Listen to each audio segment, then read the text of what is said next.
اما بعد فقد قال اللہ تبارک و تعالی کما ورد فی سورۃ الاحزاب اعوذ باللہ من الشیطان الرجیم بسم اللہ الرحمن الرحیم یا ایھا النبی انا ارسلناک شاہدا ومبشرا ونذیرا وداعیا الی اللہ باذنہ وسراجا منیرا وقال تبارک و تعالی کما ورد فی سورۃ التوبہ وسورۃ الفتح وسورۃ الصف هو الذی ارسل رسولہ بالہدی ودین الحق لیظہرہ علی الدین کلہ صدق اللہ العظیم رب اشرح لی صدری ویسر لی امری واحلل عقدۃ من لسانی یفقہوا قولی۔ معزز حاضرین اور محترم ناظرین، السلام علیکم ورحمۃ اللہ وبرکاتہ۔ اس سے قبل کی نشست میں ہم یہ دیکھ چکے ہیں کہ شہادت علی الناس یہ اصل میں کار رسالت کے لیے تعبیر ہے، حق کی گواہی دینا اپنے قول سے، پھر اپنے عمل میں اس کا نمونہ پیش کر دینا تاکہ حجت قائم ہو جائے کہ یہ کوئی ناممکن العمل بات نہیں ہے جس کا مطالبہ اللہ تعالیٰ فرما رہا ہے۔ پھر حضور کا خاص معاملہ یہ کہ آپ پر دین کی تکمیل ہو گئی، یعنی دین ایک مکمل نظام زندگی کی شکل میں کامل ہو گئی۔ تو اب ظاہر بات ہے کہ اب آپ کی طرف سے اتمام حجت اسی وقت ہو سکتی تھی جبکہ آپ اس پورے نظام زندگی کو عملاً قائم کر کے دکھا۔ اب یہاں غور کیجئے، کسی بھی نظام زندگی کو کسی معاشرے میں، کسی خطہ زمین میں نافذ اور قائم کرنا یہ اصل میں ایک انقلابی عمل ہے، اس لیے کہ خلا دنیا میں کہیں نہیں ہوتا، کوئی نہ کوئی نظام موجود ہوتا ہے۔ اگر کہیں بادشاہی نظام ہے اور آپ جمہوری نظام لانا چاہتے ہیں تو اس کے لیے انقلاب کی ضرورت ہے، ریولوشن کے بغیر تو نہیں ہوگا۔ اگر کہیں سرمایہ دارانہ نظام ہے لیکن آپ اشتراکی نظام لانا چاہتے ہیں تو ریولوشن از نیسیسری۔ نظام کو بدلنا ایک انقلابی عمل ہے، اور اس میں آپ کو معلوم ہے کہ دو قوتیں ایک دوسرے کے بالمقابل آتی، ایک وہ جو انقلاب کے نام لیوا ہوتے ہیں، ہم یہ نظام لانا چاہتے ہیں، ظاہر بات ہے کہ وہ ایگزسٹنگ سسٹم کو کہتے ہیں یہ غلط ہے، یہ ظالمانہ ہے، یہ ڈپریسو ہے، یہ ایکسپلائٹیٹو ہے، یہ ڈسکریمنیٹنگ ہے۔ اس نظام کو غلط کہیں گے تبھی ایک انقلاب کی ضرورت محسوس ہوگی، جبکہ اس نظام کے اس وقت کے جو سربراہ ہوں گے وہ اسٹیٹس کو قائم رکھنا چاہتے ہیں، اس لیے کہ اس نظام کے ساتھ ان کے مفادات وابستہ ہیں۔ اب کہیں پر جاگیردارانی نظام ہے اور آپ وہاں چاہتے ہیں اشتراکی نظام لانا، تو کیا جاگیردار اسے گوارا کریں گے؟ کہیں بادشاہی نظام ہے، آپ وہاں جمہوری نظام لانا چاہتے ہیں تو کیا بادشاہ اور اس کا خاندان اسے برداشت کرے گا؟ لہذا تصادم ناگزیر ہے، ان دو قوتوں کے درمیان تصادم ہو کر رہتا، اور اسی کا نام ایک انقلابی عمل ہے۔ تو یوں سمجھیے تمام انبیاء کرام میں اور تمام اللہ کے جو رسول گزرے ہیں دنیا میں، ان میں حضور کا امتیازی مقام یہ ہے کہ آپ کو ایک انقلابی جد و جہد کرنی تھی، پورا نظام قائم کرنا تھا، جس کے لیے کہ میں نے آج آیت پڑھی ہے، یہ اصل میں آیت کا ٹکڑا ہے، بڑا ٹکڑا ہے، جو 3 سورتوں میں بین ہی انہی الفاظ میں آیا ہے، سورہ توبہ میں، سورہ فتح میں، سورہ صف میں۔ هو الذی ارسل رسولہ بالہدی ودین الحق لیظہرہ علی الدین کلہ، وہی ہے اللہ جس نے بھیجا اپنے رسول کو صلی اللہ علیہ وسلم الہدا، قرآن حکیم دے کر اور دین حق دے کر، سچا نظام، عادلانہ نظام، کس لیے بھیجا؟ تاکہ غالب کرے اسے تمام کے تمام نظام زندگی کے اوپر۔ یہ نوٹ کر لیجئے کہ یہ آیت حضور کے لیے 3 مرتبہ قرآن میں آ رہی، کسی اور نبی کے لیے نہیں آئی، نہ حضرت نوح کے لیے، نہ حضرت ابراہیم کے لیے، نہ حضرت موسیٰ کے لیے، نہ حضرت عیسیٰ کے لیے۔ گویا کہ حضور کو جو رول اسائن ہوا وہ ایک ریولوشنری رول تھا، اور اسی وجہ سے آپ کی پوری سیرت جو ہے در حقیقت وہ انقلابی جد و جہد کے مختلف مراحل، اور یہ بھی دنیا نے تسلیم کیا ہے کہ تاریخ کا عظیم ترین انقلاب، گمبھیر ترین انقلاب، موسٹ پروفاؤنڈ ریولوشن وہ تھا جو محمد عربی صلی اللہ علیہ وسلم نے نافذ۔ اس کی گواہی دی ایم این رائے نے 1920 میں، ہسٹوریکل رول آف اسلام، اس کی کتاب آج بھی انڈیا میں چھپتی ہے، اور وہ کہتا ہے کہ جو عظیم انقلاب محمد نے برپا کیا تھا وہ تاریخ انسانی کا سب سے بڑا انقلاب، اسی کی ایچ جی ویلز نے، اسی کی شہادت۔ ڈاکٹر مائیکل ہارٹ نے آج سے کوئی 25 برس قبل دی 100 نامی کتاب جو لکھی، امریکہ میں چھپی، مینہٹن میں، اور اس نے تاریخ انسانی کے عظیم ترین انسانوں کو پہلے 100 عظیم ترین انسان چن لیے جنہوں نے تاریخ کے رخ کو موڑا، پھر ان میں گریڈیشن کی۔ چنانچہ دی 100 کے ساتھ اس کتاب کا جو ذیلی عنوان ہے a selection and gradation of the 100 most influential personalities of human history, اور اس میں نمبر 1 پر لایا محمد الرسول اللہ۔ اس انقلاب کے فلسفے کے حوالے سے آج فلسفہ شہادت کے دوسرے مرحلے کی میں بات کر رہا ہوں۔ ہم اس سے پہلے دیکھ چکے ہیں اس انقلاب کو برپا کرنے کے لیے سینکڑوں صحابہ نے جام شہادت نوش، 70 صحابہ تو صرف غزوہ احد کے اندر شہید، 70 صحابہ کو ذبح کر دیا گیا، بلایا گیا تھا مبلغین اور معلمین کی حیثیت، اور دھوکہ دے کر انہیں ذبح کر 250 سے اوپر صحابہ کرام نے جام شہادت نوش کیا ہے۔ تب وہ انقلاب برپا ہوا، جاء الحق وزهق الباطل ان الباطل کان زہوقا۔ اب انقلابی عمل کا ایک خاصہ ہے، اسے آج سمجھیے گا تو شہادتوں کا ایک دوسرا دور جو شروع ہوا ہے، جس کے سب سے بڑے مظہر ہیں شہادت عمر فاروق رضی اللہ تعالی عنہ، شہادت عثمان غنی رضی اللہ تعالی عنہ، شہادت علی مرتضی رضی اللہ تعالی عنہ، 4 خلفائے راشدین میں سے 3 نے جام شہادت نوش۔ اس شہادت کا پس منظر کیا تھا، اب اسے سمجھ۔ ہر ریولوشن کا ایک خاصہ ہوتا ہے، یہ جو کشاکش ہو رہی ہوتی ہے انقلاب کے علم برداروں میں اور داعیوں میں، اور اپنے نظام، قدیمی نظام کو ڈیفینڈ کرنے والوں میں، گارڈ اپ یور لائنز، تمہارے انٹرسٹ، تمہارے مفادات پر زد پڑ رہی ہے، اپنے نظام کی حفاظت کرو۔ یہ جو تصادم جب اس مرحلے کو پہنچ جائے کہ اس نظام کے حامی یہ محسوس کریں کہ اب ہماری پیش نہیں جا رہی، اب تو یہ انقلابی کامیاب ہو جائے، ہم ان کو ریزسٹ نہیں کر سکتے، تو عام طور پر ایک حربہ وہ یہ استعمال کرتے ہیں، فی الحال اب دبک جاؤ، کونوں کھدروں میں بیٹھ جاؤ، بلکہ بظاہر ان میں شامل ہو جاؤ، اور پھر انتظار کرو کسی اپروپریٹ مرحلے پر پھر انقلاب لائیں گے۔ اس کا نام ہوتا ہے کاؤنٹر ریولوشنری موومنٹ۔ چنانچہ یہی ہوا ہے جزیرہ نما عرب میں محمد الرسول اللہ صلی اللہ علیہ وسلم نے کفار کو، مشرکین کو شکست فاش، یہودی بھی جتنے آباد تھے انہیں بھی شکستیں دی، تینوں قبیلے جو مدینے میں تھے وہ نکال دیے گئے، ان کا بڑا گڑھ تھا خیبر، اسے بھی فتح کر لیا گیا، انقلاب مکمل ہو گیا۔ اب کچھ لوگ جو ہے دبک گئے، کچھ لوگوں نے جھوٹ موٹ کو اسلام کا لبادہ اوڑھ لیا، منافقت کی شکل اختیار کر لی، اسے پنجابی میں کہتے نیوی پاؤ، اس وقت تو ذرا گردن جھکا دو، اب جب وقت آئے گا پھر دیکھیں گے، ہمیں کوئی موقع ملے گا تو پھر بغاوت کریں گے، یہ کاؤنٹر ریولوشنری۔ چنانچہ نبی اکرم صلی اللہ علیہ وسلم کے انتقال کے بعد جزیرہ نما عرب میں 2 مخالف انقلاب تحریکیں چلی۔ نمبر 1، کچھ مدعیان نبوت سامنے آ گئے، ہم بھی نبی ہیں، مسیلمہ کذاب ہے، طلیحہ ہے، بے شمار 6، 7، 8 بہت سے لوگ ان کو ماننے والے ہو گئے، اور اسی طریقے سے بہت سے لوگوں نے کہا کہ ہم زکوٰۃ نہیں دیں گے، حکومت کو نہیں دیں گے، ہم زکوٰۃ خود اپنی خرچ کریں گے اپنے غریبوں۔ یہ 2 چیلنج تھے نظام خلافت۔ اس کے اس پس منظر کو ذہن میں رکھیے، عرب میں کبھی کوئی مرکزی حکومت تھی ہی نہیں، لہذا وہ لوگ عادی نہیں تھے۔ اگر کوئی حکومت پہلے ہوتی تو کوئی ٹیکس ہوتے، پہلے کوئی عادی ہوتے، وہ تو وہاں پر تو کوئی نظام تھا ہی نہیں، انہیں زکوٰۃ بہت بھاری لگ رہی، ہم سے یہ لیا جا رہا ہے، ہماری آمدنی کا ایک حصہ، یہ بہت انہیں کھل رہا تھا، شاخ گزر رہا تھا۔ اسی طریقے سے عرب کی صورت یہ تھی کہ پورا ملک تقسیم تھا، قبائلی، اور ہر قبیلے کا سردار گویا کہ اپنے علاقے کا وہ بے تاج بادشاہ تھا۔ جیسے آپ کو معلوم ہے افغانستان میں طالبان کے آنے سے پہلے وار لارڈز مختلف علاقوں کے اندر انہوں نے پھاٹک لگا لیے، اپنے علاقے بنا لی، ہر ایک اپنی جگہ پر، میں خود یہاں کا مالک ہوں، مختار ہوں۔ اور اب طالبان کے خاتمے کے بعد دوبارہ وہی صورت پیدا ہو گئی، امن و امان ختم ہو چکا ہے، وار لارڈز ہیں، ان کے اپنے علاقے ہیں، تو ان کے لیے ظاہر بات ہے کہ وہ دبک تو گئے تھے جب ان کی پیش نہیں جا رہی تھی، جب وہ مجبور ہو گئے تھے، انہوں نے اطاعت قبول کر لی تھی۔ اسی لیے ان کے بارے میں سورہ حجرات میں فرمایا گیا، قالت الاعراب آمنا، یہ بدو کہہ رہے ہیں ہم ایمان، قل اے نبی ان سے کہہ دیجئے، لم تؤمنوا، تم ایمان نہیں لائے ہو، ولکن قولوا اسلمنا، یوں کہو کہ ہم نے اطاعت قبول کر لی، ہم اسلام لے آئے ہیں، ولما يدخل الایمان فی قلوبکم، ابھی تک ایمان تمہارے دلوں میں داخل۔ یہ سب کا معاملہ نہیں تھا، لیکن اکثر کا معاملہ، ان میں مومنین صادقین بھی تھے، لیکن اکثر کا معاملہ یہ تھا۔ یہی وجہ ہے، دیکھیے جیسے قرآن مجید کی صورت نازل ہوئی تھی تکمیل انقلاب کے بعد، اذا جاء نصر اللہ والفتح ورأیت الناس يدخلون فی دین اللہ افواجا، جب اللہ تعالیٰ کی نصرت اور مدد آ گئی اور فتح حاصل ہو گئی اور حضور کو اور صحابہ کو جزیرہ نما عرب کے اندر غلبہ حاصل ہو گیا، اب لوگ فوج در فوج آ رہے ہیں، اطاعت قبول کر رہے ہیں، دائرہ اسلام میں داخل۔ لیکن نوٹ کیجئے حضور کے انتقال کے بعد جو یہ 2 کاؤنٹر ریولوشنری موومنٹس اٹھی، ایک جھوٹے مدعیان نبوت اور ایک منکرین زکوٰۃ، ان کے نتیجے میں تقریباً پورا عرب مرتد ہو گیا، یخرجون من دین اللہ افواجا،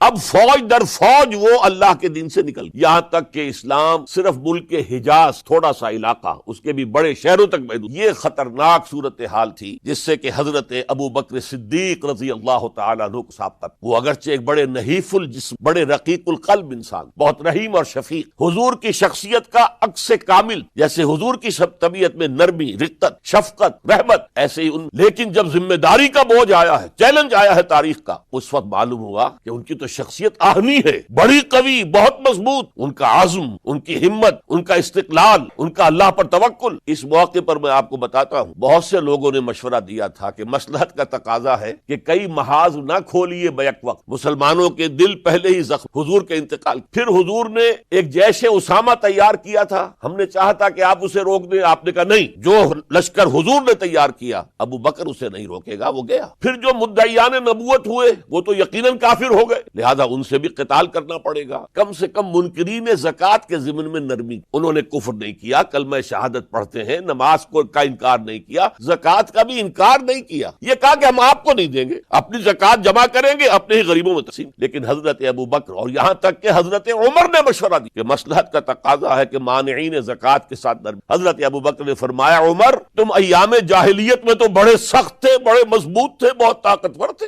خدا کی قسم اگر یہ زکوٰۃ میں حضور کے زمانے میں اونٹ کے ساتھ اونٹ کو باندھنے والی رسی بھی دیتے تھے، اور اب اگر یہ کہیں گے کہ اونٹ لے جاؤ رسی نہیں دیں گے تب بھی میں قتال کروں، اس لیے کہ ایبدل الدین وانا حی، کیا دین میں ترمیم کر دی جائے گی جبکہ میں زندہ ہوں؟ ابو بکر کے جیتے جی یہ، لہذا ہم دیکھتے ہیں تاریخ اندر چونکہ صدیقیت بہت اعلیٰ مقام، نبوت کے بعد کا درجہ صدیقین، پھر شہداء، پھر صالحین، اور یہ ہے صدیق اکبر افضل البشر بعد الانبیاء بالتحقیق ابو بکر صدیق۔ سال 1.5 سال کے اندر دونوں فتنوں کی سرکوبی کر دی گئی، کنسولیڈیٹ ہو گیا انقلاب دوبارہ، اس میں ہزاروں صحابہ کرام کی جانیں، ایک جنگ یمامہ مشہور ہے مسیلمہ کذاب کے خلاف، 500 حفاظ اس جنگ میں شہید ہو گئے۔ تشویش ہو گئی کہ اگر حفاظ جو ہے اس طرح شہید ہو گئے تو کہیں قرآن گم نہ ہو جائے، ضائع نہ ہو جائے، کتابی شکل میں تو تھا ہی نہیں، وہ تو سینوں میں محفوظ تھا، اس لیے تجویز پیش کی گئی کہ اب اسے کتابی شکل میں، جیسے کتاب 2 جلد کے گتوں کے مابین ہوتی، مابین دفتین مرتب کر، تب یہ کام کیا گیا۔ بہرحال پہلا مرحلہ یہ تھا کہ کاؤنٹر ریولوشنری موومنٹ، چونکہ ابھی انقلاب صرف عرب میں آیا تھا اور عرب ہی کے اندر سے کاؤنٹر ریولوشنری موومنٹس ابری، جھوٹی نبوت اور مانعین زکوٰۃ، اور حضرت ابو بکر رضی اللہ تعالی عنہ نے اپنی عظیمت کا ثبوت دیتے ہوئے ان دونوں موومنٹس کو کچل کر رکھا اور انقلاب اسلامی کو اثر نو کنسولیڈیٹ کر کے پھر قیادت حکم خداوندی کی روح سے کہ ان کے انتقال کا وقت آ گیا تو حضرت عمر فاروق کو نامزد کر کے ان کے رضی اللہ تعالی عنہ، حضرت فاروق، عمر فاروق رضی اللہ تعالی عنہ کا عہد خلافت، یہ اسلام کے ایکسپینشن کا دور ہے۔ اب جو وہ انٹرنل رفتی ختم ہو گئی، انٹرنلی کنسولیڈیٹ ہو گیا انقلاب محمدی صلی اللہ علیہ وسلم، لہذا پوری طاقت کے ساتھ اب 3 لشکر نکلے، مشرق کے لیے، شمال کے لیے، مغرب، اور فتوحات کا دائرہ 10 برس حضرت عمر رضی اللہ تعالی عنہ کے خلافت کے وہ ہیں، نوٹ کیجئے، جس میں ایک سلطنت 2 سپر پاورز اس وقت کی تھی، کئی 100 سال سے چلی آ رہی تھی، 2 سپر پاور، اور دونوں جزیرہ نمائے عرب کے سر پر بیٹھی ہوئی، سلطنت ایران، عراق سے ہو کر سلطنت ایران، کہ خسرو کے زمانے سے، ذوالقرنین کے زمانے سے عظیم مملکت، سپر پاور۔ دوسری طرف سلطنت روما، دی رومن امپائر، 3 بر اعظموں کو محیط تھی، رومن امپائر پورا شمالی افریقہ اس کے تحت تھا، پورا مغربی ایشیا اس کے تحت تھا، شام اس کے تحت تھا، ترکی اس کے تحت تھا، اور یورپ کا سارا مشرقی علاقہ اس کے تحت، رومن امپائر۔ آپ کو معلوم ہے حضرت عمر کے زمانے میں رضی اللہ تعالی عنہ سلطنت کسریٰ کے تو پرخ چڑھ، نام ختم ہو گئے، وجود نہ رہا، عظیم سلطنت کسریٰ۔ حالانکہ آپ کے علم میں ہوگا ان کا بڑا شاندار ماضی تھا، کہ خسرو اور کیقباد، بڑے بڑے یہ کیانی کہلاتے ہیں، یہ کیان جو ہے یہ بڑی عظیم ایک سمجھیے کہ خاندان تھا بادشاہوں، لیکن یہ کہ وہ پوری سلطنت کسریٰ ختم، کیوں؟ اس نے حضور کے نامہ مبارک کو چاک، اور حضور نے فرما دیا تھا صلی اللہ علیہ، خسرو نے میرا خط نہیں چاک کیا، اپنی سلطنت چاک، اور واقعتاً سلطنت کسریٰ جو ہے ختم، نام و نشان ختم۔ دوسری طرف سلطنت روما تھی، عیسائیوں کے ساتھ، چونکہ وہ تھی کرسچین، عیسائیوں کے ساتھ حضور کے زمانے میں کوئی براہ راست تصادم نہیں ہوا، سارا تصادم ہوا تھا یا مشرکین عرب سے اور یا یہودیوں سے۔ عیسائی جو ہے عربین پیننسولا میں تھے، یمن کے علاقے میں کچھ تھے، لیکن ان کی کوئی حیثیت نہیں، لہذا کوئی کنفرنٹیشن نہیں ہوئی۔ دوسرے عیسائیوں میں ابھی اہل علم موجود، جیسے آپ کو معلوم ہے نجاشی بادشاہ کیسے ایمان لے آیا، اس نے حضرت عیسیٰ کے بارے میں پوچھا، حضرت جعفر طیار رضی اللہ تعالی عنہ نے سورہ مریم کی آیات پڑھ کر سنائی، اور اس نے کہا بین ہی جو ان آیات میں تم نے پڑھا ہے، عیسیٰ کی حقیقت اس سے 3 کے برابر بھی زیادہ نہیں۔ اسی طرح ہرقل نے جب اس کو حضور کا نامہ مبارک پہنچا، اس نے جو بھی پیغامبر آئے تھے ایلچی، ان کا اکرام کیا، احترام، وہ عالم تھا، جان گیا کہ یہ نبی آخر الزمان ہے، چاہتا تھا کہ میں ایمان لے آؤں بشرطے کہ میرے سارے درباری سپہ سالار بھی ایمان لے آئیں۔ جیسے کہ سن 300 عیسوی میں پوری رومن امپائر نے عیسائیت اختیار کی، اس سے پہلے وہ بت پرست، 300 عیسوی میں سلطنت روما کا جو ایمپرر تھا وہ ایمان لے آئے حضرت عیسیٰ پر۔ اس وقت تک ظاہر بات ہے اسلام حضرت عیسیٰ کا دین تھا، حضور تو ابھی آئے نہیں، حضور کے آنے میں تو ابھی 300 برس سے باقی ہیں، وہ عیسائی ہو گیا، پوری مملکت عیسائی ہو گئی، تو وہ نظام جو تھا حکومت کا برقرار رہا، انٹیکٹ۔ ہرقل یہ چاہتا تھا کہ اسی طرح میری پوری سلطنت ایمان لے آئے تو میری حکومت برقرار، لیکن یہ کہ اس کے جو درباری تھے اور اس کے بڑے بڑے جو سپہ سالار اور جرنیل تھے انہوں نے ریجیکٹ کر دیا، اور یہ بادشاہت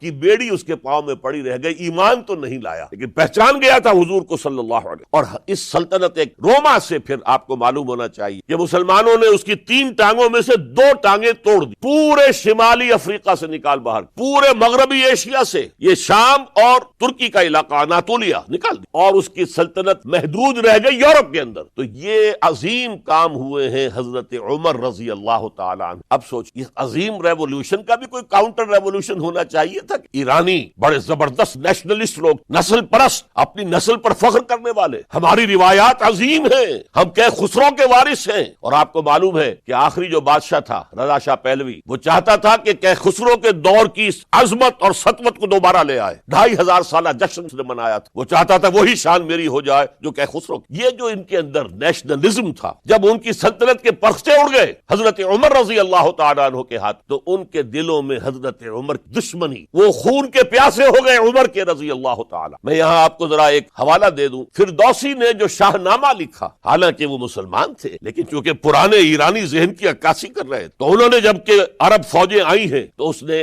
ایران کا جو اپنے اوپر فخر تھا اس کی ترجمانی کرتے ہوئے لکھا ہے، زشیر شتر خوردن و سوسمار عرب را بجائیست آیت قرار کہ تختے کیارا کنند آرزو تفو برتو ہے چرخ کرداں تف۔ یہ عرب اونٹنیوں کا دودھ پینے والے، گوہ کھانے والے، یہ گوہ ایک بڑی سی چھپکلی کا جیسا جانور ہوتا ہے جو صحرا کے اندر ہوتا ہے اور وہ اپنا ایک گھر بنا کر رہتا ہے، اسے کھاتے تھے۔ تو یہ گوہ کھانے والے، اونٹنیوں کا دودھ پینے والے عرب، آج ان کی یہ جرت، یہ جسارت، یہ ہمت کہ تخت کیارا کنند آرزو، کہ وہ آج آرزو کر رہے ہیں کہ کئے سلطنت کئے کا تخت جو ہے وہ ہمیں مل جائے۔ تفو برتو ہے چرخ گرداں تف، تف ہے تجھ پر اے گردش کرنے والے آسمان، تف ہے۔ لہذا اب کاؤنٹر ریولوشنری موومنٹس آئی ہے، حضرت عمر کی شہادت، اس کا ہرمزان ایک جرنیل تھا اور اس کے جنگی جرائم اتنے شدید تھے ایرانی کے واجب القتل، وہ گرفتار ہو کر حضرت عمر کے سامنے پیش کیا گیا۔ حضرت عمر نے فرمایا یہ واجب القتل ہے، اس کی گردن اڑا دی۔ اس کی چالاکی دیکھی، اس نے کہا امیر المومنین، اے مسلمانوں کے امیر عمر رضی اللہ تعالی عنہ، مجھے ذرا پانی۔ حضرت عمر نے فرمایا پانی لا دو، ایک کٹورے میں پانی دے دی، پھر کہا دیکھیے امیر المومنین، مجھے ضمانت دیجئے کہ جب تک میں یہ پانی پی نہ لوں مجھے قتل نہیں کرے گا۔ ہاں تم پانی، جب تک یہ پانی تم نہیں پیو گے ہم قتل۔ اس نے وہ کٹورا پھینک، نہ اب میں یہ پانی پی سکتا ہوں نہ آپ مجھے قتل کر سکتے ہیں، کیونکہ آپ کا ہے یہ کہ جب تک میں یہ پانی نہیں پیوں گا آپ مجھے قتل نہیں کریں۔ اس ہیلے سے جان، پھر اس شخص نے، ابو لولو فیروز ایک غلام تھا، اسے اس کام کے لیے، حضرت مغیرہ ابن شعبہ کا غلام تھا وہ، اور حضرت مغیرہ نے اس سے روزانہ کی ایک اجرت کہ تم کام کرو، مجھے صرف 7 آنے روزانہ دے دیا کرو۔ اس نے آ کر حضرت عمر سے کہا کہ میرا جو آقا ہے مغیرہ ابن شعبہ یہ مجھ سے بہت زیادہ طلب کر۔ حضرت عمر نے پوچھا کیا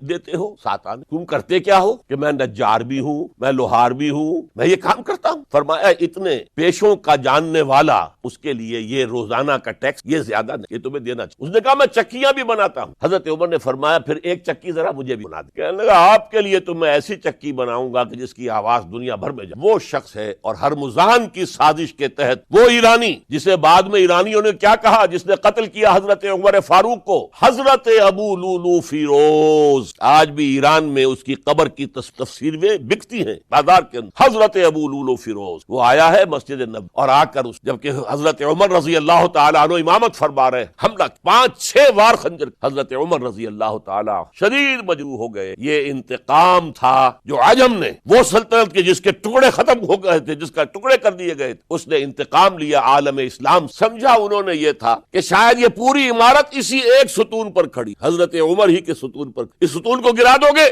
پوری عمارت گر، لیکن ثابت ہوا نہیں، یہ محمد کی بنائی ہوئی عمارت ہے صلی اللہ علیہ، بہت قوی ہے، اس کی بنیادیں بہت مضبوط، کوئی ذرا سی تریڑ بھی نہیں آئی، ذرا سی تریڑ بھی نہیں۔ حضرت عمر فاروق کی شہادت کے بعد حضرت عثمان رضی اللہ تعالیٰ عنہ کا دور خلافت، اور جوں کا توں جو قافلہ چل رہا تھا آگے چلتا تھا۔ حضرت عثمان رضی اللہ تعالیٰ عنہ کے بارے میں بہت قیل و قال، ان پر تنقیدیں بھی، اپنوں نے بھی دشمنوں نے، لیکن بات جان لی، یہ تاثر غلط ہے کہ ان کے پورے دور خلافت کے اندر فتنہ رہا یا ہنگامہ رہا، قتل غلط۔ 10 برس خلفائے راشدین میں طویل ترین دور خلافت حضرت عثمان کا ہے رضی اللہ تعالیٰ عنہ، 12 برس، حضرت ابو بکر کے تو 2.25 برس تھے، حضرت عمر کے 10 برس، ان کا 12 برس، اور 12 میں سے 10 سال ایسے تھے بعین ہی جیسے حضرت عمر کے 10 سال، امن و امان ہے، سکون ہے، چین ہے، اور قافلہ اسلام بڑھ رہا ہے، فتوحات کا دائرہ بڑھتا چلا جا رہا ہے، فتوحات سیلاب کے مانند آگے بڑھ رہی ہیں، تھمتا نہ تھا کسی سے سیل رواں ہمارا یہ سیل رواں کوئی روکنے والی کوئی طاقت دنیا میں رہی نہیں۔ کسرا ختم، سلطنت ایران ختم، اور دوسری سپر پاور سلطنت سلطنت روما،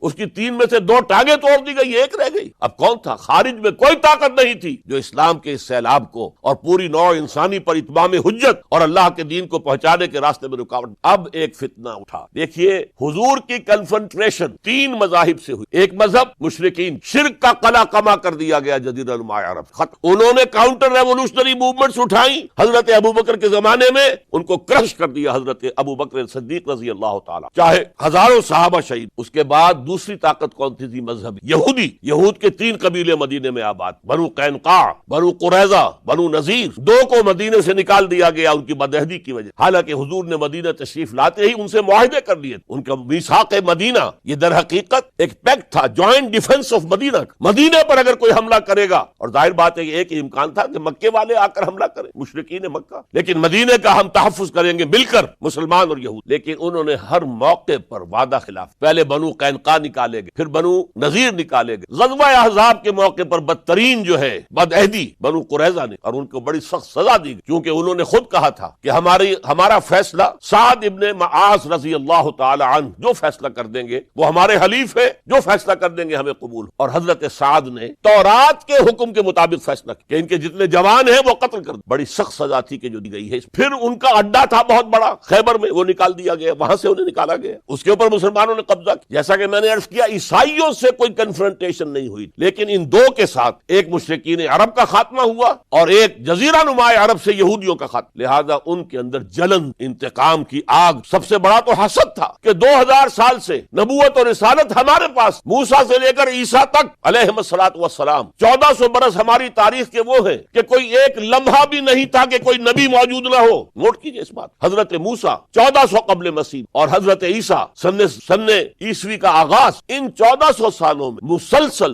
نبوت بنی اسرائیل۔ یہ حدیث ہے بخاری شریف، کانت بنو اسرائیل تسوسہم الانبیاء، بنی اسرائیل کی حکومت، ریاست، سیاست کا کام انبیاء کرتے تھے۔ اذا ہلک نبی خلفہ نبی، جب بھی نبی کا انتقال ہوتا تھا ان کا خلیفہ دوسرا نبی ہوتا تھا۔ یہ چین ٹوٹی نہیں، 1400 برس آپ کو معلوم ہے۔ حضرت داؤد بادشاہ بھی ہے، خلیفہ بھی ہے، نبی بھی ہے، ان کے بیٹے حضرت سلیمان بادشاہ بھی ہے، نبی بھی ہے، خلیفہ بھی۔ اسی طریقے سے یہ سلسلہ چلتا رہا۔ تورات انہیں دی گئی، انجیل انہیں دی گئی، زبور انہیں دی گئی، بے شمار صحیفے اور دوسرے چھوٹے نبیوں کو دیے گئے، لیکن پھر اللہ تعالیٰ نے نبی آخر الزماں کی حیثیت سے محمد الرسول اللہ کو چن لیا، جو اسرائیلی نہیں، جو اسماعیلی تھے، حضرت ابراہیم کے بڑے صاحبزادے حضرت اسماعیل علیہ السلام کی اولاد۔ اس پر انہیں سخت رنج، حالانکہ وہ پہچانتے تھے حضور کو، ان کی کتابوں میں جو نشانیاں لکھی تھی وہ پوری حضور پر جو ہے مطابق ہو رہی تھی۔ قرآن کہتا ہے یعرفونہ کما یعرفون ابناءہم، وہ ایسے پہچانتے ہیں محمد کو صلی اللہ علیہ وسلم جیسے کہ اپنے بیٹوں کو پہچان، لیکن انہوں نے نہیں مانا۔ بدترین دشمن، حسد کی آگ میں جلنے والے، اور آج تک وہی معاملہ ہے، ان کی نیچر تبدیل نہیں ہوئی۔ اب جو کچھ قیامت صغریٰ آنے والی ہے مڈل ایسٹ میں، عراق پر حملے کے بعد جو کچھ ہوگا، اس سب کی سازش کس نے کی؟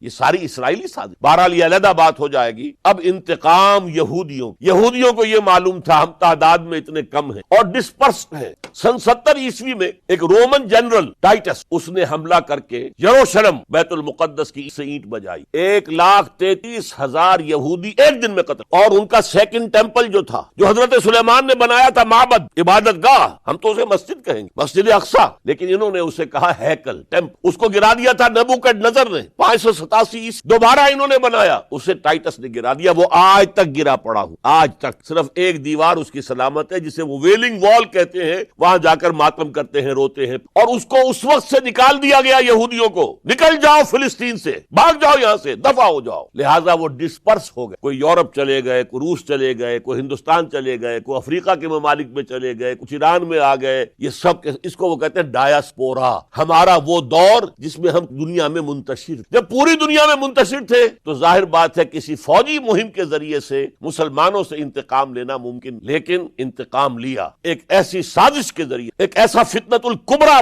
جو ہے برپا کیا ہے، جس کا کہ میں ابھی آپ سے اندازہ کرتا ہوں، جس کے نتیجے میں حضرت عثمان رضی اللہ تعالیٰ عنہ شہید۔ اس کو یوں سمجھیے کہ حضور کے دور میں جن لوگوں نے شہادتیں پیش کی، انہوں نے اسلام کو قائم کرنے کے لیے شہادت، اب دور خلافت راشدہ میں جو شہادتیں پیش کی گئیں وہ اسلام کو قائم رکھنے کے لیے، جو عمارت بن گئی ہے اب گرنے نہ پائے، اسے دشمن گرا نہ دے، اس ڈیفنس کے اندر، اس تحفظ کے اندر جانے دی ہزاروں۔ چنانچہ ایک یہودی عبداللہ ابن سبا، یمن کا رہنے والا، اسلام کا لبادہ اوڑھ کر آتا ہے، منافق بن، حالات کا جائزہ لے لیتا، کہاں پانی مرتا ہے، کس طریقے سے میں ان میں انتشار پیدا کر سکتا ہوں، کس طریقے سے مسلمانوں کو آپس میں لڑا سکتا۔ اس نے آ کر دیکھیے تاریخ کے اندر اس سے پہلے بھی ہوا تھا، حضرت عیسیٰ کے دین، اصل دین کو ختم کرنے والے سینٹ پال، جب تک حضرت مسیح دنیا میں تھے سینٹ پال بدترین دشمن تھا حضرت عیسیٰ کا، لیکن جب حضرت عیسیٰ کو اٹھا لیا گیا رفع سماوی کے بعد، وہ عیسائیت کا لبادہ اوڑھ کر آ گئے۔ مجھے عیسیٰ کی زیارت ہوئی، میں ان پر ایمان لے آیا ہوں، اور اس کے بعد حضرت عیسیٰ کے دین کو ختم کر کے توحید کو تسلیس میں بدل دی۔ اس سے بڑی تباہی کیا ہوگی؟ اور حضرت عیسیٰ کہہ کر گئے تھے کہ میں صرف بنی اسرائیل کے گھرانے کی کھوئی ہوئی بھیڑوں کی تلاش میں آیا ہوں۔ اس نے جینٹائلز، غیر یہودی جو ہے، ان کے اندر بھی اپنی دعوت و تبلیغ کا معاملہ۔ نمبر 3، حضرت عیسیٰ کہہ کر گئے تھے، دیکھنا یہ نہ سمجھنا کہ میرے آنے سے شریعت موسوی ختم ہو گئی ہے، don't think I have come to destroy لا،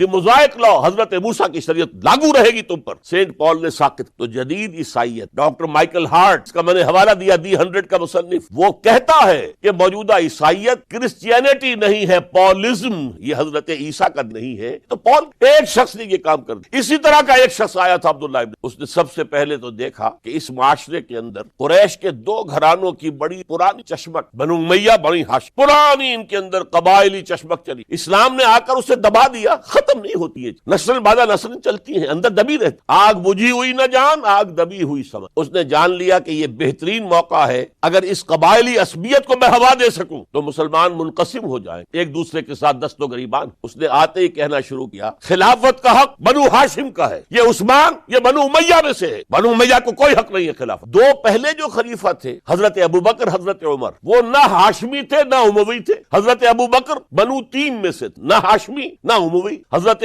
عمر بنو عدی میں سے نہ ہاشمی نہ اموی، حضرت عثمان تھے بنو امیہ میں۔ اب یہاں دکھتی ہوئی رکھو، حضور ہاشمی تھے، بنو ہاشم کا حق ہے خلافت، عثمان غاصب ہے معاذ اللہ رضی اللہ تعالی عنہ، پچھلے دونوں بھی غاصب، خلافت حق ہے بنو ہاشم۔ پھر حضرت علی کی شان، یہاں تک کہ یہ تو خدا حلول کیے ہوئے علی، یہ گاڈ انکارنیٹ، یہ خدا ہے۔ دیکھیے توحید بھی ختم، اس نے تسلیس بنائی تھی، اور حضرت عیسیٰ کو خدا کا بیٹا بنایا تھا، اس نے حضرت علی کو خدا بنا دیا۔ اور آپ کو معلوم ہونا چاہیے آج بھی نصیری شیعہ دنیا میں موجود، جو حضرت علی کو خدا، دی گاڈ انکارنیٹ، کہ اللہ جو ہے حلول کر گیا تھا حضرت علی کے اندر رضی اللہ تعالی، معاذ اللہ ثم معاذ اللہ ثم معاذ۔ پھر اس نے ایک طریقہ اختیار کیا، حضرت عثمان پر تنقید، حضرت عثمان کے گورنرز کے خلاف جھوٹے الزامات لگانے شروع، اڈے بنا لیے بصرہ میں، کوفہ میں، مصر میں، اور وہاں بصرے میں کوفے کے امیر کے خلاف اس نے یہ کر دیا، اس نے یہ کر دیا، اس نے خیانت کی، اس نے فلاں کیا، بیت المال پہ ڈاکہ ڈالا۔ اور کوفے میں بصرہ کے امیر کے خلاف، شام میں دمشق میں مصر کے گورنر کے خلاف، اور مصر میں جا کر شام کے گورنر کے خلاف، اور ہر جگہ حضرت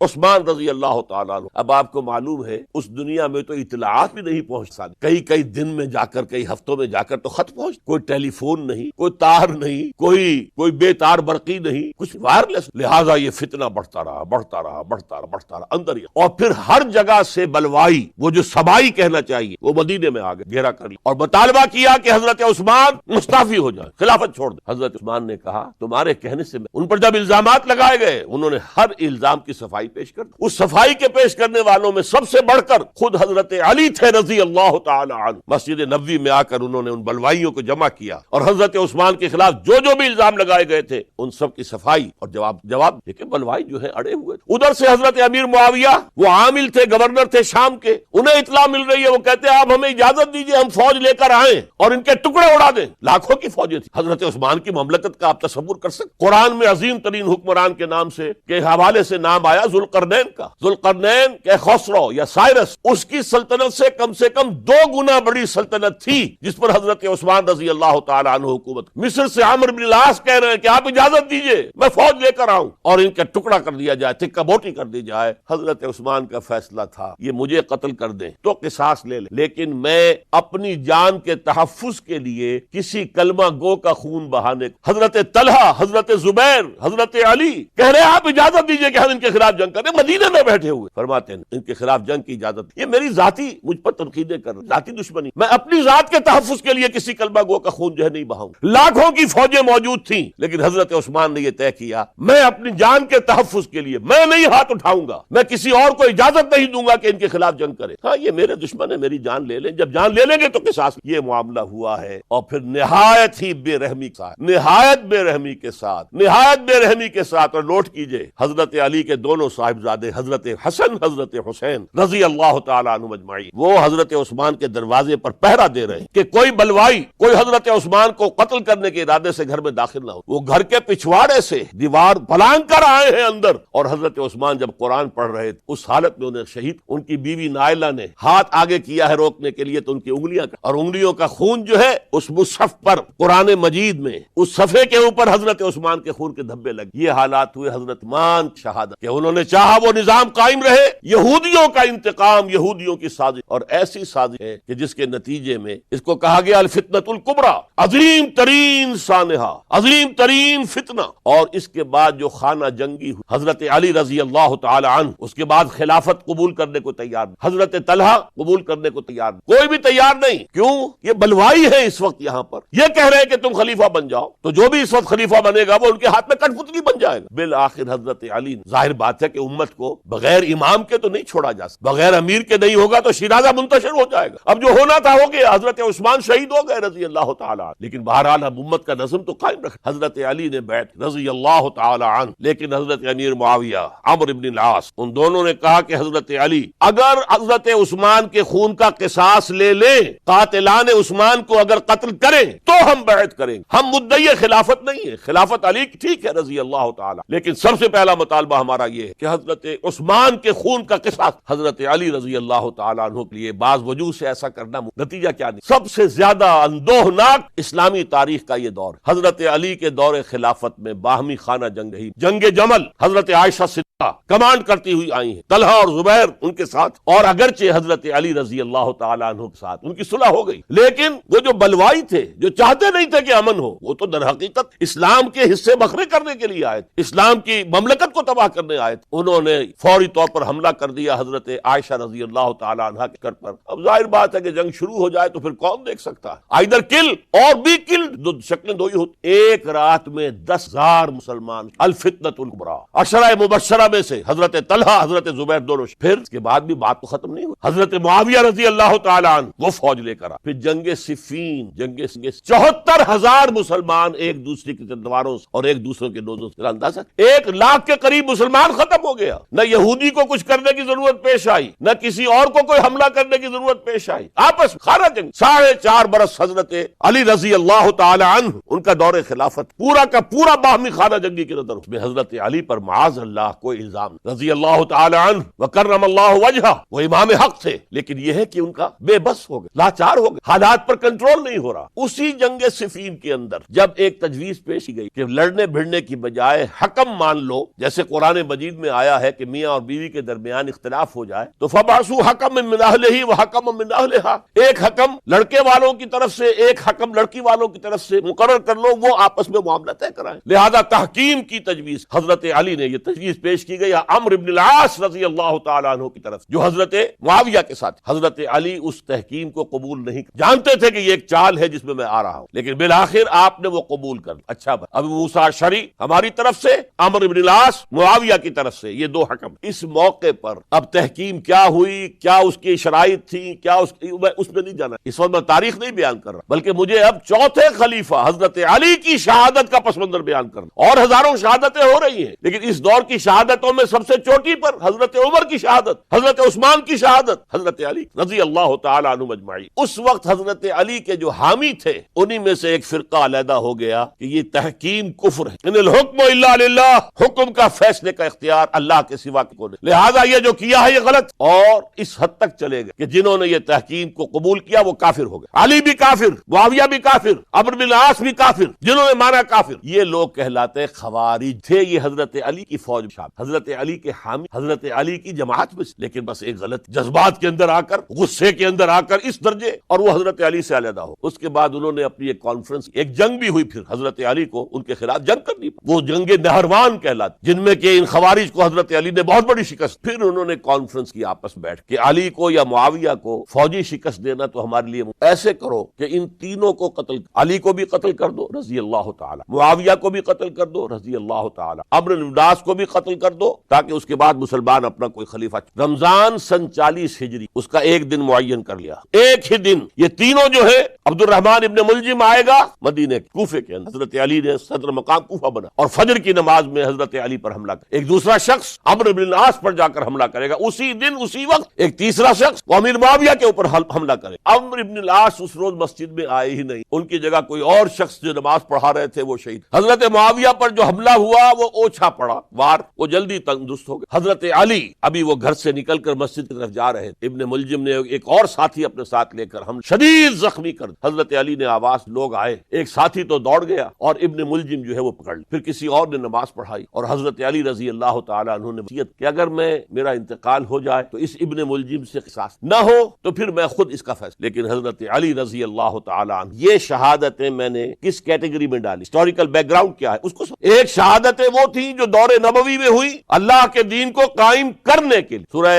شورى کی آیت ہے, شرع لکم من الدین ما وصى به نوحا والذی اوحینا الیک وما اوحینا به ابراہیم وموسیٰ وعیسیٰ ان اقیموا الدین. دین کو قائم کرو, اور میں اس کا ترجمہ کیا کرتا ہوں, وضاحت کرتا ہوں. دین قائم نہیں ہے تو قائم کرو, قائم ہے تو قائم رکھو. اس کو گرانے کے لیے شیطانی قوتیں تو پورا زور لگائیں. ستیزہ کار رہا ہے ازل سے تا امروز, چراغ مصطفی سے شرار بولہب. ابلیس لعین کو تو پسند نہیں کہ اسلامی نظام دیا میں, وہ تو نوع انسانی کا دشمن ہے, ازلی دشمن, پیدائشی دشمن. لہذا اب وہ جو خیمہ کھڑا ہوا ہے شامیانہ, اسے مضبوط رکھو. آندھی اگر چل رہی ہے تو اس کے بانس پکڑو, اس کی رسیاں مضبوط کرو. یہ ہے دین کو قائم. یہ دور جو میں نے گنوایا ہے یہ اس دین کو قائم رکھنے کے لیے, اور اس پر جو خارجی حملے ہو رہے تھے ان حملوں کا سدباب کرنے کے لیے یہ بیش قیمت شہادتیں پیش ہزاروں صحابہ کی جانب اور 3 خلفائے راشدین شہید. لیکن یہ بات نوٹ کر لی, اس کا نتیجہ کیا نہیں. وہ جو ہمارا سیلاب جا رہا تھا عالمی سطح پر, محمد کے دین کو آگے سے آگے پہنچاؤ, جو حضور خطبہ حجۃ الوداع میں کہہ کر گئے تھے, میں نے تم پر حجت قائم کر دی, اب تمہیں حجت قائم کرنی ہے پوری نوع انسانی. لہذا فلیبلغ الشاہد الغائب, اب جو بھی یہاں موجود ہیں ان کا فرض ہے کہ پہنچائیں ان کو جو یہاں موجود نہیں. یہ اسی کے لیے تو یہ فوجیں نکل, اللہ کے دین کو قائم کرنے کے لیے. ورنہ شہادت ہے مطلوب و مقصود مومن, نہ مال غنیمت نہ کشور شاہی. یہ ابوبکر ہوں, عثمان ہوں, علی ہوں, عمر ہوں, یہ تو درویش تھے, انہوں نے کوئی محل نہیں بنائے, چٹائیوں پر بیٹھتے تھے, پیون لگے ہوئے کپڑے پہنتے تھے. ان کی خوراک عام مسلمان سے زیادہ بہتر نہیں تھی بلکہ ان سے کمتر رہتے, ادنا درجے کے. لیکن یہ ہے, یہ جو سیلاب جا رہا تھا اسلام کا انٹرنل سیبوٹاج کے ذریعے سے, انٹرنل سیبوٹاج کے ذریعے سے, اس کے اندر طاقت جو تھی وہ روک. آپ دیکھتے ہیں اور سنتے ہوں گے, اگر کوئی انکلائن ہو, چڑھائی ہو, اور ٹرک جو ہے لوڈڈ ہے, چل رہا ہے, زور لگا لگا کے انجن جو ہے گوں گوں گوں کر کے چل رہا ہے, اگر خدا نہ خواستہ انجن بند ہو جائے ایک دفعہ, اسے کہتے ہیں موشن ٹوٹ گیا. اب یہ ڈرائیور جانتا اس کی جان پر بن گئی, اب اس کو دوبارہ سٹارٹ کرنا آسان کام نہیں. تو اسلامی سیلاب کا, کہ جس کے بارے میں کیفیت یہ تھی کہ تھمتا نہ تھا کسی سے سیل رواں ہمارا سیل رواں روکنے والا کون رہ گیا؟ سلطنت کسریٰ ختم ہو چکی, سلطنت روما کی 2 ٹانگیں ٹوٹ. اس کو روکا ہے یہودی سازش نے, انٹرنل سیبوٹاج. 1 لاکھ مسلمان تو ایک دوسرے کی تلواروں سے ہی مارے گئے. خلافت راشدہ کا یہ نظام, یہ پھر ایک سیڑھی نیچے اتر گیا. اس کے بعد دور بنو امیہ شروع ہوا ہے. عارضی سا حصہ یہ ہے کہ حضرت علی سے کہا گیا کہ ہم آپ کے بیٹے حضرت حسن کے ہاتھ پر بیعت کر لیں. آپ نے فرمایا نہ میں تمہیں روکتا ہوں نہ تمہیں ہوتا ہوں, تمہارا معاملہ ہے. 12 لوگوں نے حضرت ہاتھ. اب حضرت معاویہ کا اور حضرت حسن کا معاملہ شروع ہوا. حضرت حسن نکلے 50,000 کی فوج لے کر, اس طرف سے بہت بڑی فوج لے کر امیر معاویہ آئے. لیکن حضرت حسن رضی اللہ تعالی نواسہ رسول, اور ان کے بارے میں یہ کہا جاتا کہ حضور سے بہت مشابہ مزاج میں اور شکل و صورت, اور کہتے ہیں کہ یہ اوپر کا حصہ جو ہے اس میں بہت مشابہت تھی حضور میں اور حضرت حسن. اور حضرت حسن کے بارے میں حضور نے ان کے بچپن میں فرمایا میرا یہ بیٹا مسلمانوں کے 2 گروہوں کے مابین صلح, اور وہی معاملہ ہوا. حضرت حسن نے جب دیکھا کہ یہ خون ریزی کب تک چلے, انہوں نے صلح کی پیشکش کی حضرت امیر معاویہ. امیر معاویہ نے سادہ کاغذ بھیج دیا کہ جو چاہے شرطیں آپ لکھ دیں میں مانتا ہوں. سادہ کاغذ جسے آپ کہیں گے بلینک چیک. حضرت حسن رضی اللہ تعالیٰ عنہ نے شرائط, حضرت امیر معاویہ نے قبول. جنگ ختم. اب خلافت ہوئی حضرت معاویہ کی رضی اللہ تعالی. لیکن حضرت معاویہ اگرچہ جلیل القدر صحابی ہیں, نوٹ کر حضور کے برادر نسبتی ہیں, حضور کے سالے ہیں. ان کی ہمشیرہ ام حبیبہ رضی اللہ تعالی عنہا حضور کی زوجہ محترمہ ہے. ابو سفیان کے یہ بیٹے ہیں, ابو سفیان کی وہ بیٹی. اور ان کے بارے میں حضور نے فرمایا اللہم اجعلہ ہادیا مہدیا, دعا کی اے اللہ اس معاویہ کو ہادی, ہدایت دینے والا بنا اور مہدی ہدایت یافتہ بنا، اس کے باوجود حضرت معاویہ کے دور حکومت یا دور خلافت کو خلافت راشدہ میں تسلیم نہیں، اس لیے کہ انہیں مسلمانوں نے اپنی رائے سے نہیں چنا تھا، اپنے طاقت کے بل پر وہ حکومت جو ہے انہوں نے حاصل، چاہے حضرت حسن نے دستبرداری کر کے دے دی، لیکن ظاہر بات ہے کہ یہ مسلمانوں کی مشورے سے، لہذا ان کا دور خلافت راشدہ میں شامل، خلافت راشدہ ابو بکر، عمر، عثمان، علی اور مزید شامل کرنا ہو تو 6 مہینے حضرت حسن کے رضی اللہ تعالی، وہ بھی طاقت کے بل پر نہیں آئے تھے، مسلمانوں نے یہ 30 برس بنتے ہیں، اور یہ 30 برس خلافت راشدہ کی داستان ہے آج آپ کے سامنے رکھی، اور اس دوران جن مسلمانوں نے اس نظام کو قائم رکھنے کے لیے جانیں دی ہیں، میں نے ان شہادت کرا کیا اقول قولی ھذا واستغفر اللہ لی ولک ولسائر المسلمین سے دیکھ لی ہو جنت وہ نبی کے در سے گزرے، وہ جدھر سے گزرے، یہ ادھر سے